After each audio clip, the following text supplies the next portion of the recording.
আমার উনার খুব পরোটা পছন্দ, তো প্রতিদিন সকালে সে বলে পরোটা পরোটা, তো তখন আমার ভালো লাগে যে আমারও পরোটা খাওয়া হবে। আর যদি কোনোদিন বলে যে রুটি, তখন ভাবে সে অসুস্থ নাকি। আসসালামু আলাইকুম। এই তো দেখতেই পাচ্ছেন আজকে শুক্রবার, শুক্রবার পরোটা ছাড়া চলবেই না, এর জন্য পরোটা শুরু হয়ে গেছে।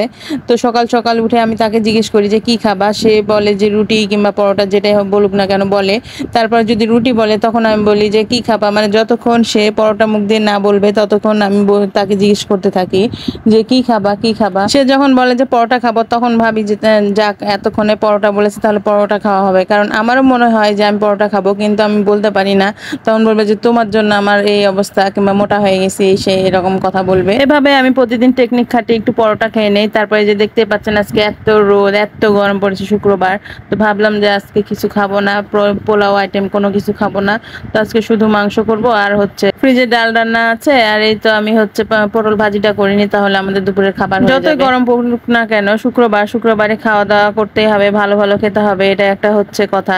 তো আমার ছেলে সকালে উঠে বলেছে হাঁস খাবে, তো পোড়া বাজারে হাঁস নেই, পরে সাহেব বাজারে যেয়ে তাও একটা হাঁস পাওয়া গেছে মোটামুটি।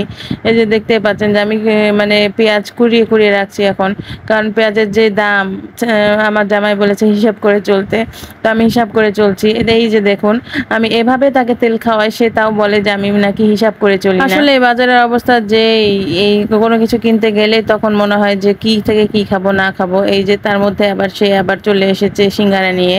আমার ছেলেটার সিঙ্গারা খুব পছন্দ, এর জন্য আমাদের জন্য সবার জন্য সিঙ্গারা নিয়ে চলে এসেছে।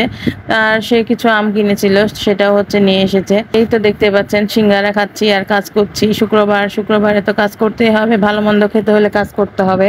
এই যে হাঁসও নিয়ে চলে এসেছে, হাঁসটা মোটামুটি ভালোই ছিল।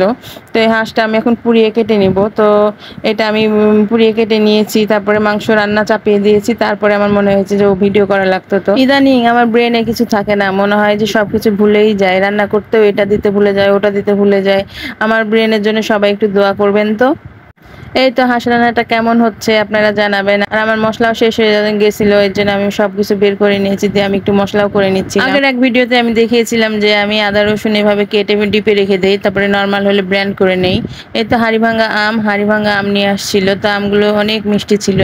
এই তো দেখতেই পাচ্ছেন আমাদের রান্না বান্না শেষ। রান্না বান্না ছিল আজকে হাঁসের মাংস, পটল ভাজি, ডাল, ভাত আর লেবু।